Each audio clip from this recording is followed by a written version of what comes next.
Good day mga ka-GT at ito po last day namin sa HK Hong Kong mga ka-GT at ayun po naglakad-lakad po kami sa Wan Chai, maulang umaga, pahapon pala dyan sa Wan Chai Hong Kong mga ka-GT at doon punta kami sa mga mall at may kinainan po kami dyan ng siopaw at ayun po habang malakas ang ulan dyan, ang dalawa kong ate ay palakad-lakad lang dyan at medyo mahalay talaga sa pinuntahan namin. Pero okay lang, nag-window shopping lang kami at tapos dyan, panayang tawid ng dalawa kong ate, sinabihan na ako ng isang Pinay na wag daw basta-basta ng tawid kasi minsan yung kasama mo pagtawid, yun daw ang mga pulis. Na para humuli sa'yo, 2,000 Hong Kong dollars po ata ang bayad. Pero okay lang, hindi naman po kami nasita. Mahirap din pumunta sa isang syudad or country na medyo may disiplina ang tao at ayun po. Makikita nyo po dyan, may nagmamadali, pagbibigyan nyo po sila priority po yun. Tapos may pinuntahan mo kaming kainan at ayun po, tinapay po yan na may leche plan mga JT. At ayan, dyan po kami pumunta at tinikman lang po namin mga pagkain na wala sa Pinas mga ka-GT at ayan po, syempre, nakita nyo naman po pinagpipilahan at medyo mahalay lang din po yung presyo pero napakasarap naman po.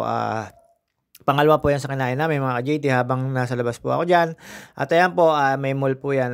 Tapos ayan po yung lugar na pinunta namin. Sakop pa po siya ng Wan Chai. Wan Chai na may mall. Ayan po, ang dami po. Busy po dyan pero mas busy po sa mga trend dito mga ka-JT sa Hong Kong. Sa Hong Kong po ay pangkaraniwan at kauna-una ang transportasyon ay train. At ayan po, may kasabay po ako dyan na nagpapahinga. At ayun, nagkita-kita na kami ni ate at may pinuntahan mo kami na mas mura sa may parting kabila ng Wan Chai, doon sa may hotel namin mga ka-JT. Hindi na po kami nagtagal doon sa mall, tapos ayan, bumalik po kami dyan ng siopaw uli. Ayan po yung sinasabi ko sa inyo, ayan, nakapayong po kami magala. At bumili po si Beo Dao dyan ng pekindak po ata yun. Napakasarap naman po, adobong pekindak pa. Hindi ko alam, matamis-tamis, parang gano'n. Ayan, nakain po kami dyan at ayan, pumila pa uli. At ayun, bumili si Bayo Dao doon. At ito po yung sinasabi ko sa inyo, masarap na siopaw na pinipilahan. Nakailang siopaw po ako dyan, sinamantala ko dyan kahit sabihin yung tumaba po ako. Tapos, after po namin Enchanted tuloy ng Disney. Medyo nahilo ako pag-uwi. Hindi ko alam kung gutom o pagod yun mga ka-JT. Pero okay na po. Kaya, kinain na po namin yung binigyan po ako ng pamangkin kong dalawa. At ayun, nakita niyo po si Anton. Nagagala na lang po kami dyan. Nag-uubos na lang po kami ng oras. Hindi na ho kami nagpunta ng Macau kasi naulan po. Tapos, baka hindi ho kami makabalik. Automatic sa medyo kapos na ho sa oras kasi tanghali na ho kami nagising dyan at medyo pagod na ho sa paggagala sa Disney mga ka-JT. At ayun po, kung ako tatanungin nyo po, dapat 4 na araw kayo dyan para may masolve nyo. Pero dapat may budget po kayo talaga na dala dyan mga GT at i-indayin nyo po talaga yung sa pera nila o i-convert sa pera natin. At ayan po yung Wan Chai na bilihan ng palengke. Ang krito po ng palengke rito, tapos napakasarap po dito maglakad kahit sabihin nyo po basa at naulan ng dito. Wala po kayo makikita putik. Sa stepin nyo po, makikita nyo po, napakalinis po ng stepin nyo mga ka-JT. At ito po, habang hinahanap po namin yung mga pamimilihin nila, wala po akong nakakita ng Pringles na Tapos syempre, sa mga Moraita lang po tayo nabili, mga ka-JT. At yun po, mga ate ko lang naman po syempre mamimili ng ayan, ng mga pasalubong. At ako naman po ay totoo lang po, ay live sponsor lang po ako ng mga dalawa kong ate. Ayan, nakita nyo po, walang putek. At yung stepping ko po, sarap po maglakad dyan kahit ulan. Hindi po mapuputikan yung stepping nyo at yung nyo. Kasi puro tubig lang po talaga siya. At ayan po, tatawid po kami. Sa kabila po ng Wan Chai, inaantay lang po namin yung green light para sa pagtawid at mga ka-JT, ayan, hindi magpapakitang bida. Yan na po yung nakaugalingan niya, magpakit uli. At ayan po, dire-diretso na po yan, nag-green, tapos tumila po ng konti yung ulan, mga ka-JT. At ayan po, pagtawid po namin, Antimano, meron po dyan mga parang Mercury Drugs or sa atin, drugstore, mga ka-JT. At ayan po, bilihan lang po ng mga gamot o mga sa katawan, inhaler, mga GT. At ayan po, malapit po yung resort namin. Resort yung namin. Tawag dito, hotel. Tapos ayan po, daan-daan kami lumakad papunta sa kabila. Doon sa may mga kainan, mga ka-GT. Hanap po kami dyan, mga parang sari-sari store. At marami naman po kaming nakita diyan at ito po nakita niyo po dahan-dahan kami naglalakad diyan. Siyempre ini-slow mo ko, natutuwa ako. Ang haba ng wanchay mga ka-JT. At ayan, habang naglalakad po kami diyan, biglang umulan na naman po ulit kaya naisipan na namin na 'wag nang pumunta ng Macau. At ayun po, hindi na kasama sa plano at pagod na rin. Talaga naman pong nakakahanga yung mga taga rito kasi yung mga paa nila talaga namang hindi po niyo makikita na napapagod sila basta sila lakad lang ng lakad. Tapos, ayan mga ka-JT, nag-uubos na lang po kami ng oras niyan kasi kailangan po namin pumunta ng airport na dahil pauwi na po 'yan. Last day na po namin 'yan mga ka-JT. Yan Sabado na po 'yan, Sabado rin po diyan, Sabado rin po sa Pilipinas. Habang naglalakad po kami diyan, naghahanap kami ng ano ng mga kapatid ko ng mga mabibili nila, lalo na yung kay Babes at wala naman po pala dito, yung mga ka-JT. Shopee ka na lang daw Babes, ito yun. Ayan oh, nakita niyo naman po may mga tapunan tapos ayan oh, kahabaan ng Wanchay Road. Sa city rin po 'yan pagkakaalam ko tapos ayan, lakad po lang namin 'yan, makarating po kami. Siguro may 2 kilometro at ayan, meron pong mga convenience store diyan at ayun tatawid po kami. Mga ka-JT habang naulan na 'yan, hindi naman po nakakatamad maglakad kasi hindi naman po maputik. Talagang tubig ulan lang po yung ano niyo tapos lagi niyo po makikita napakababa ng ulap dito sa HK mga ka-JT. Hindi na po kami naglalayo diyan sa hotel namin, iniiwan na lang po namin yung aming bagahe para balikan na lang ng mga 2:00, 3:00 ng hapon mga ka-JT. At ayan nakita niyo na po, puro kami payong, jacket dahil po nag-uulan at siyempre hindi naman maaaring hindi magpapakita ang bida. At ayan po naglalakad po ako sa Wanchay, ayan nakita niyo naman po basang-basa yung buhok ko parang panot mga ka-JT. Basa po sa ulan 'yan kasi naka-gel po 'yan mga ka-JT. Pero tuminipis na po siguro talaga yung buhok ko kasi nasa edad na 'yan at ayan nakahabaan pa uli ng Wanchay. Lumampas po kami diyan ng papuntang ano, hindi ko alam kung anong mga street pa 'yan basta dire-diretso lang po namin 'yan. At diyan po sa oras na 'yan na marami na po na ako nakikita mga Pilipino po wala. Tapos 'pag nakalimitan po sa Pilipina may mga dalang bata. Hinahatid po nila siguro sa school mga ka-JT. Hindi ko po alam, wala po akong idea pero parang 'yun lang po. Tapos para may makilala kang Pilipina, tatawagin mong ate. Pag lumingon, ayun magkakausap na kayo. At ayan po, pumasok kami sa diyan, parang sari-sari store mga ka-JT at ayun na po yung pinakasari-sari store nila. Ayun, pag lumingon po na tinawag mong ate, pwede na pong kausapin. Mababait naman po yung mga naglalakad dito ng Pilipina. Hindi ho, meron pong ibang talagang medyo deadma. At ayun po, pagkatapos po namin, nagantay na po kami ng bus. At yung bus na sinakyan namin ay iikot pa kasi wala na yung E11 na 20 minutes lang. Ang sinakyan po namin ay E11A.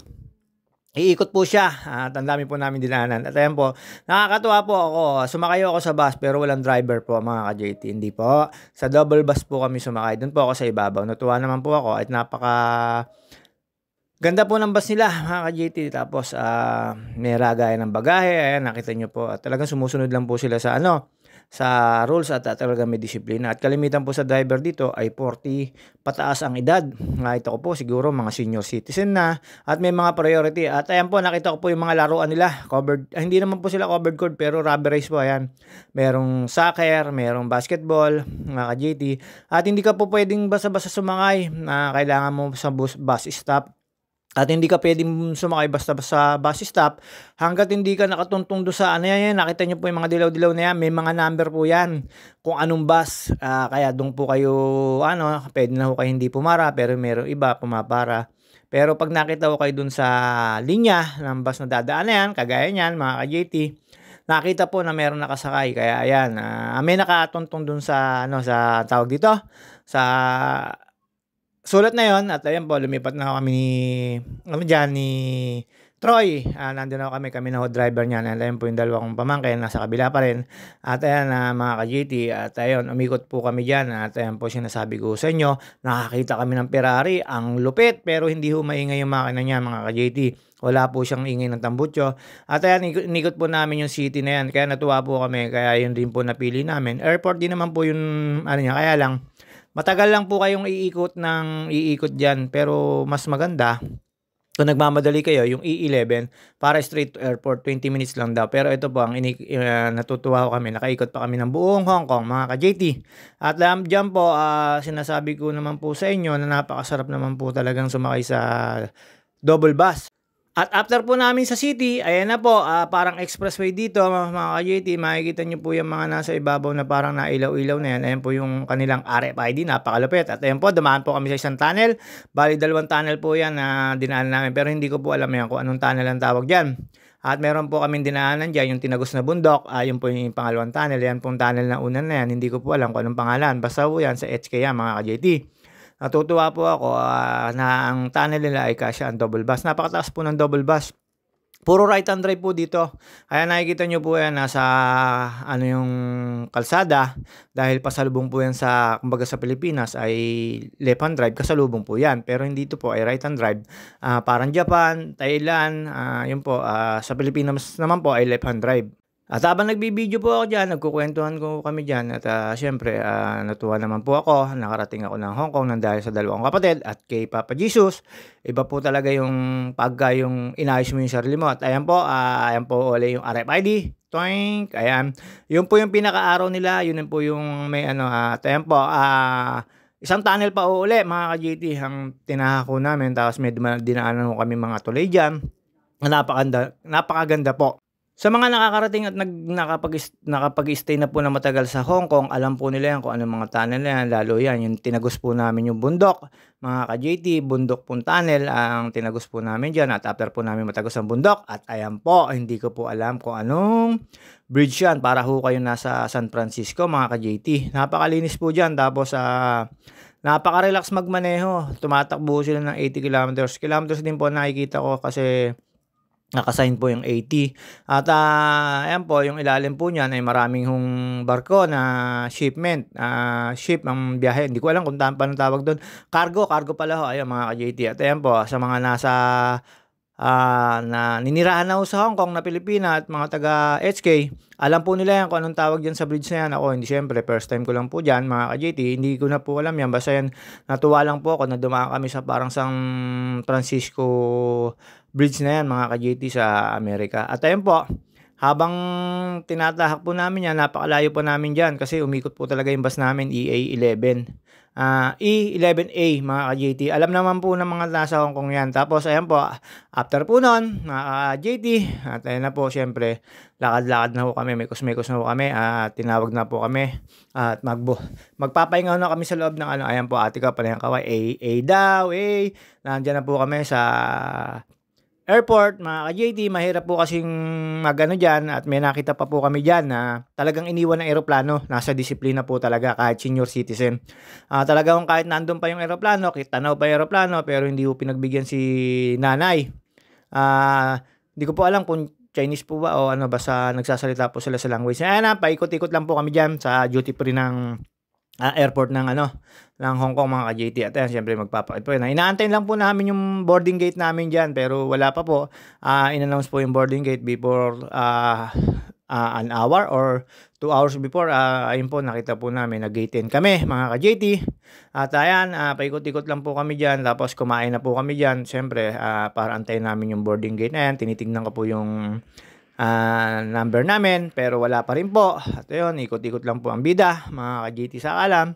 At ayun po, pakit-kit lang po tayo dyan, pero ayan, napakalaki po talaga, sobra, hanggang 500 something ang gate nila.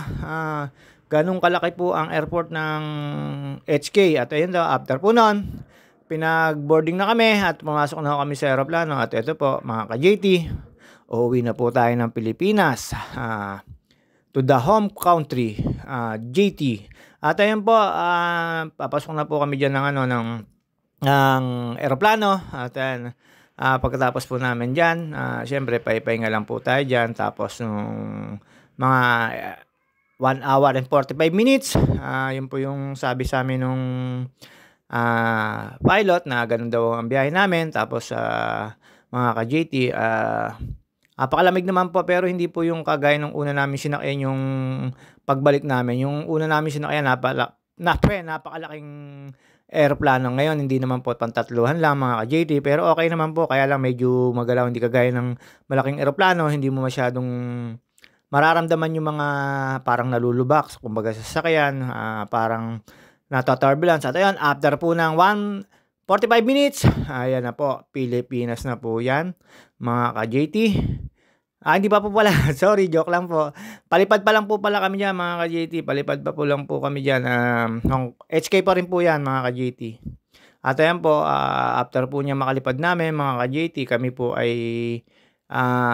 nagpunta na ng Pilipinas at ayun.